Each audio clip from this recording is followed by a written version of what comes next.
चुनौतियों का समाधान करने के लिए इलेक्ट्रिक बॉन्ड का लाभ उठा रहे हैं। चाहे आप एक छात्र हों, इलेक्ट्रिकल इंजीनियरिंग क्षेत्र में पेशेवर हों, या बस बिजली के अंतर्निहित तंत्र के बारे में उत्सुक हों, एक्सप्लोरिंग द इलेक्ट्रिक बॉन्ड विद्युत कनेक्शन के दिल में एक आकर्षक यात्रा प्रदान करता है, जो हमारी तेजी से विद्युतीकृत दुनिया में उनके महत्व को उजागर करता है। भारत में सुरक्षा सुनिश्चित करने और दुरुपयोग को रोकने के लिए बिजली और विद्युत उपकरणों के उपयोग को नियंत्रित करने वाले कानून और नियम हैं। हालांकि इलेक्ट्रिक बॉन्ड के साथ गेम खेलने की अवधारणा आपके प्रश्न से पूरी तरह से स्पष्ट नहीं है। यदि आप ऐसी गतिविधियों का उल्लेख कर रहे हैं जिनमें विद्युत कनेक्शन के साथ छेड़छाड़ करना, खतरनाक स्थितियां पैदा करना या मनोरंजक उद्देश्यों के लिए खतरनाक या गैर जिम्मेदाराना तरीके से बिजली का उपयोग करना शामिल है, तो ऐसी कार्रवाइयां संभवतः कानूनी नतीजों के अधीन होंगी।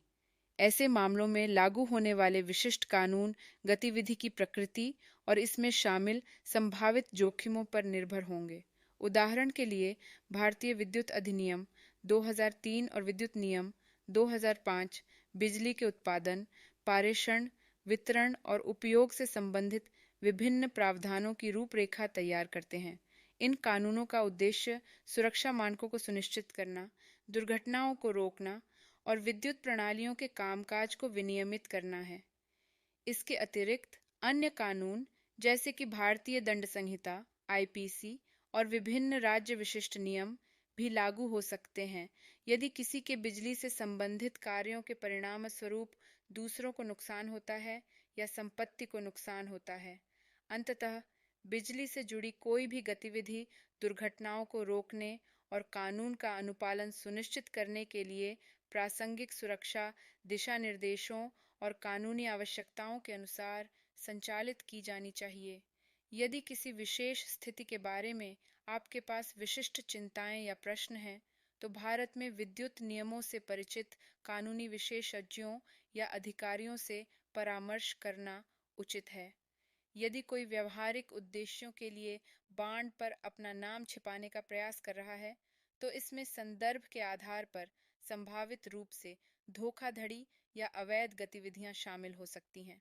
भारत में कई अन्य न्याय क्षेत्रों की तरह वित्तीय लेन देन, प्रतिभूतियों और बॉन्ड से संबंधित दस्तावेजीकरण को नियंत्रित करने वाले कानून और नियम हैं। यहाँ कुछ संभावित कानूनी निहितार्थ दिए गए हैं। जालसाजी और धोखाधड़ी। बॉन्ड पर अपना नाम गलत साबित करना या छिपाना जालसाजी या धोखाधड़ी हो सकता है, खासकर अगर यह दूसरों को धोखा देने या कुछ गैर कानूनी लाभ हासिल करने के इरादे से किया गया हो। प्रतिभूति कानून। भारत में प्रतिभूति कानून बॉन्ड जैसे वित्तीय साधनों के जारी करने, हस्तांतरण और स्वामित्व को नियंत्रित करते हैं। बॉन्ड पर किसी की पहचान छुपाना इन कानूनों का उल्लंघन हो सकता है, खासकर अगर यह रिपोर्टिंग आवश्यकताओं से बचने या बाजारों में हेरफेर करने के लिए किया जाता है। कर चोरी। यदि कोई कर से बचने या आय छुपाने के लिए बॉन्ड पर अपनी पहचान छिपा रहा है, तो इससे कर चोरी या अन्य वित्तीय अपराधों का आरोप लग सकता है। नियामक अनुपालन। बॉन्ड जारी करने वाली कंपनियों को आमतौर पर प्रकटीकरण और पारदर्शिता के संबंध में नियामक आवश्यकताओं का पालन करना आवश्यक होता है। बॉन्ड पर नाम छुपाने से इन नियमों का उल्लंघन हो सकता है, जिससे जुर्माना या कानूनी कार्रवाई हो सकती है। नागरिक दायित्व। बॉन्ड पर अपनी पहचान छुपाने से निवेशकों या समकक्षों को वित्तीय नुकसान या क्षति होने पर नागरिक दायित्व भी हो सकता है। यह ध्यान रखना महत्वपूर्ण है कि व्यावहारिक उद्देश्यों के लिए जानबूझकर बॉन्ड पर अपना नाम छिपाने के गंभीर कानूनी परिणाम हो सकते हैं। व्यक्तियों और संस्थाओं को लागू कानूनों और विनियमों का अनुपालन सुनिश्चित करना चाहिए, अनिश्चित होने पर कानूनी सलाह लेनी चाहिए और भ्रामक या धोखाधड़ी वाली गतिविधियों में शामिल होने से बचना चाहिए।